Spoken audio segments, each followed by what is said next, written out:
पागल कर दिया है। अर्जुन अपने साथ एक बड़ा काफिला लेकर तेजी से राजवीर की ओर बढ़ रहा था। उसके साथ चल रही उसकी विशाल सेना इस बात का सबूत थी कि आज वो जंगल में बड़ी तबाही मचाने वाला है। जंगल की जिस बस्ती के सामने से अर्जुन अपनी सेना लेकर गुजरा तो उसकी विशाल सेना देखकर जानवरों ने डर के मारे अपने दरवाजे बंद कर लिए।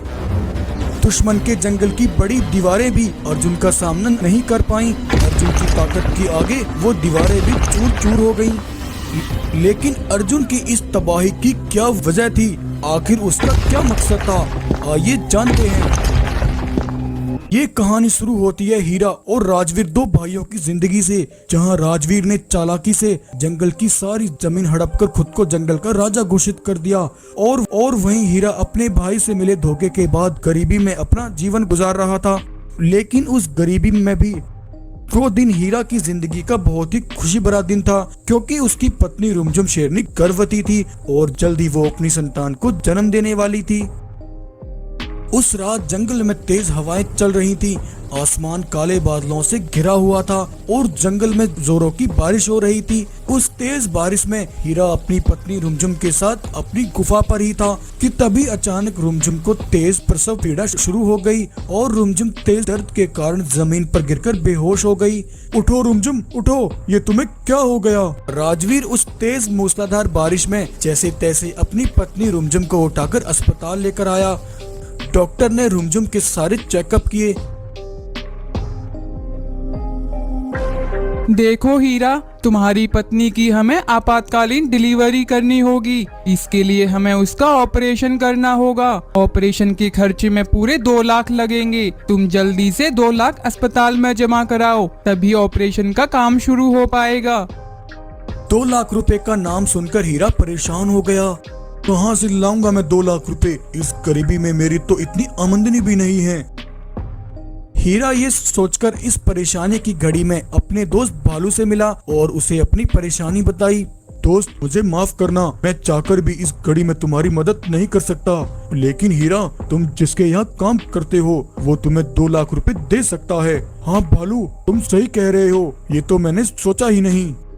तब हीरा जिसके यहाँ मजदूरी का काम करके अपना घर चलाता था, उसके पास जाकर हीरा ने अपनी सारी कहानी बताई। देखो हीरा, तुम मेरे यहाँ बरसों से काम कर रहे हो और तुम हमारे सबसे भरोसेमंद और पुराने नौकर हो, इसलिए मैं तुम पर भरोसा करके तुम्हें 2 लाख दे देता हूँ। लेकिन तुम्हें मेरा उसूल पता है, मैं अपने किसी भी सगे संबंधी पर भी 1 रुपए का भी कर्ज कभी नहीं छोड़ता। अगर तुमने मेरे पैसे लौटाने में एक भी दिन की देरी की तो मैं कुछ भी कर सकता हूँ। और इस तरह हीरा ने अपने मालिक से 2 लाख रुपए ले लिए। लेकिन उसे 2 लाख रुपए लेते हुए उसके भाई राजवीर के एक सिपाही ने देख लिया।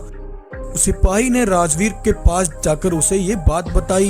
2 लाख, आखिर इतनी बड़ी रकम का वो भिखारी हीरा क्या करेगा? जरूर वो हीरा मुझसे आगे बढ़ने की तैयारी कर रहा है, लेकिन मैं भी उसका बड़ा भाई हूँ। मेरे होते हुए वो कभी मुझसे आगे नहीं बढ़ सकता।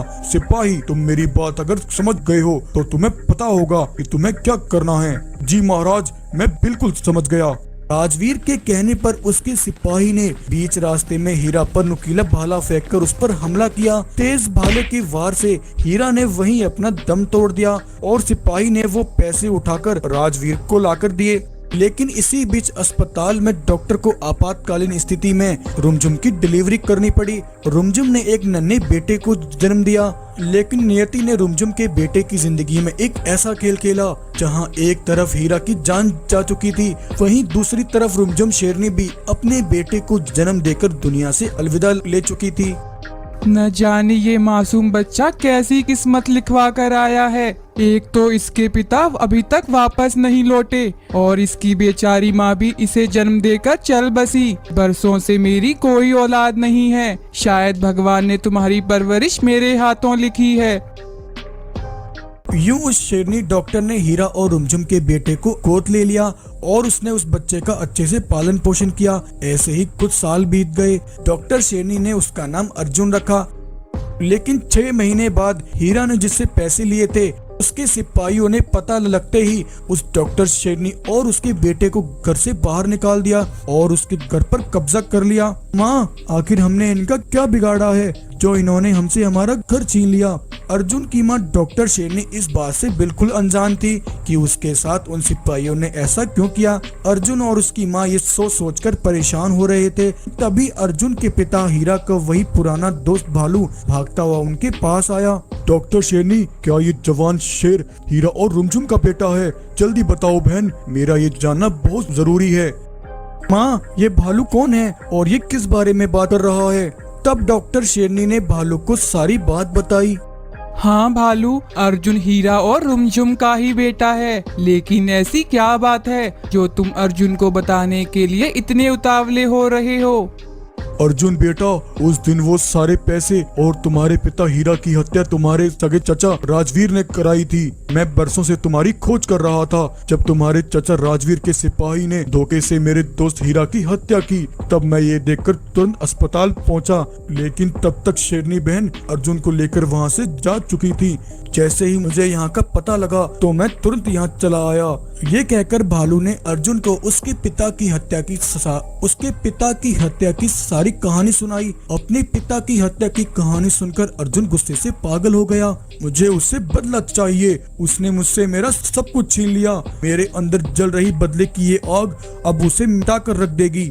और अर्जुन आज इसीलिए अपने पिता की हत्या का बदला लेने के लिए अपने चचा राजवीर के सामने अपनी एक बड़ी विशाल सेना के साथ उसके सामने आकर खड़ा हो गया। गद्दार चचा, तुमने तो गद्दारी की सारी हदें पार कर दी। पैसों के लालच में तुम इतने गिर गए कि तुमने अपने सगे भाई तक को नहीं छोड़ा। तुमने अपने ऊपर सगे भाई होने का जो कलंक लगाया है, आज मैं उस कलंक को हमेशा हमेशा के लिए मिटा कर रख दूंगा। ये कहते ही अर्जुन के सिपाहियों ने राजवीर के सिपाहियों को कुछ ही मिनटों में कुचल कर रख दिया और अर्जुन ने राजवीर पर जोरदार हमला करके उसे वहीं ढेर कर दिया और राजवीर को मारकर अर्जुन ने उसे इबरत का निशान बना दिया। गद्दार राजवीर को मारकर अर्जुन ने उसके जंगल को अपने कब्जे में ले लिया और फिर अर्जुन हंसी खुशी अपनी माँ के साथ उस जंगल पर राज करने लगा और इस तरह अर्जुन का बदला भी पूरा हो गया। तो ये कहानी आपको कैसी लगी? अगर कहानी पसंद आई